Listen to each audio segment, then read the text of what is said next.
Hi everybody, Kelly Ashton with Kelly Quilter Designs here. The piece that you see before you is one that you may have seen me post about previously. It's one I've been working on for probably about the last year intermittently. And I'm going to take you in for a couple of close-ups here so that you can see the designs a little bit more clearly. I alternated the design, two designs alternating petals around the piece.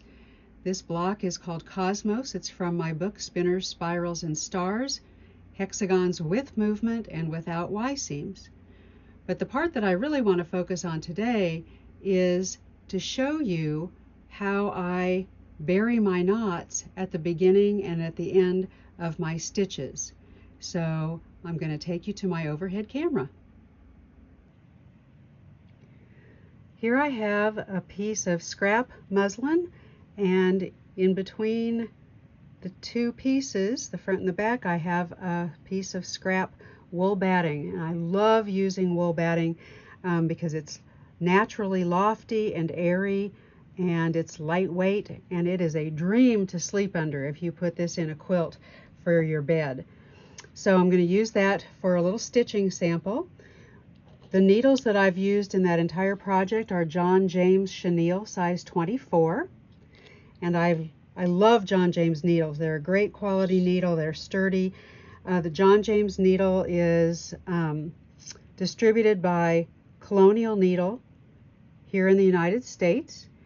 And so here is a close-up of the needle, and you can see that we've got a nice long eye and then a beautiful shaft to go through the fabric and pull the thread through my quilt sandwich.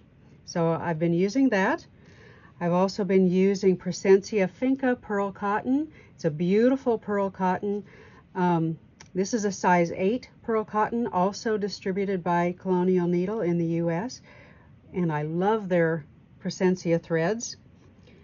And then the cool tool is this Colonial Needle Tapestry Threader. This threader in particular is made to be used with tapestry needles, chenille needles, heftier needles that have an elongated eye so that this wire can fit through the elongated eye. And this is a sturdier wire than what you see on typical threaders, and that is because it is made to be used on the heavier threads like pearl cottons, wool thread, ribbon, those types of things, so that it can pull through a heftier thread without breaking the threader and get your needle threaded.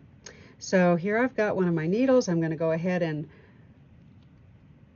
put my threader through the eye, and then I've got a piece of cut pearl cotton here that you just thread through the threader and then pull the threader back through the eye of the needle, and it's so easy to thread these heavier threads with that wonderful threader. So next I'm going to tie what I was taught was called a quilter's knot. And so I'm placing the thread on my index finger, I'm putting my needle across it, and then with a thread this heavy I'm just going to wrap it twice and pull those wraps down close to the piece of thread that I started with, and now I'm going to hold it securely with my thumb and just pull my needle through, and I've tied what again I was taught was called a quilter's knot. And now I'm going to show you how I bury my knots at the beginning and at the end of a line of stitching. So this is the top. I'm going to come underneath to the back side and bring my needle up through all 3 layers wherever it is that I want to begin my stitching. And then I'm going to flip it over. So now I've got the back side, and there you can see my knot sitting on top of the backing of my piece.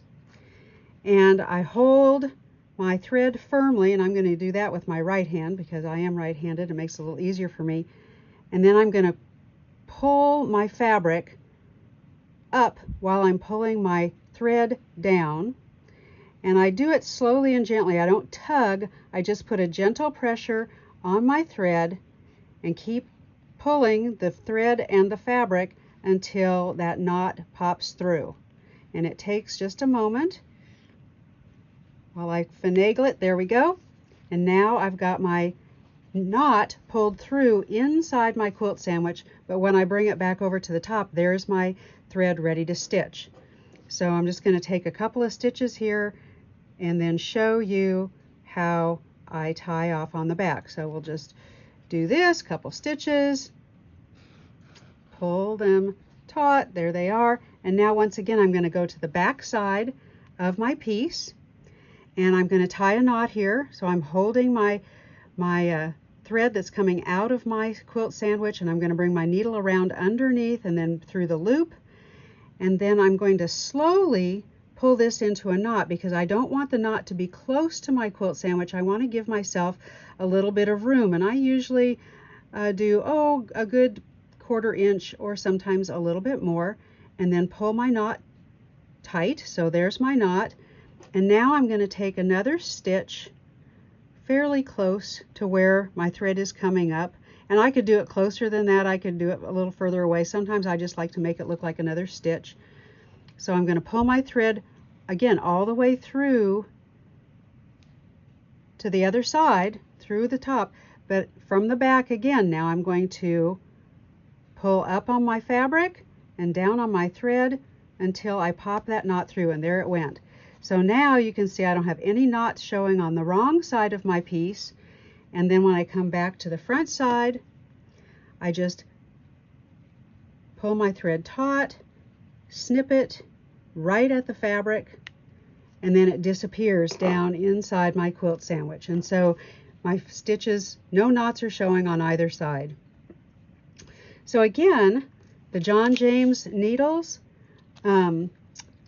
the Presencia Perlé Cotton, and the elongated eye or the Tapestry Threader can be found, if not at your local quilt shop, you can order it directly from Colonial Needle at colonialneedle.com. And wonderful products that I use all the time and really enjoy using with my stitching projects. So happy stitching, everybody, and I'll see you again soon. Bye.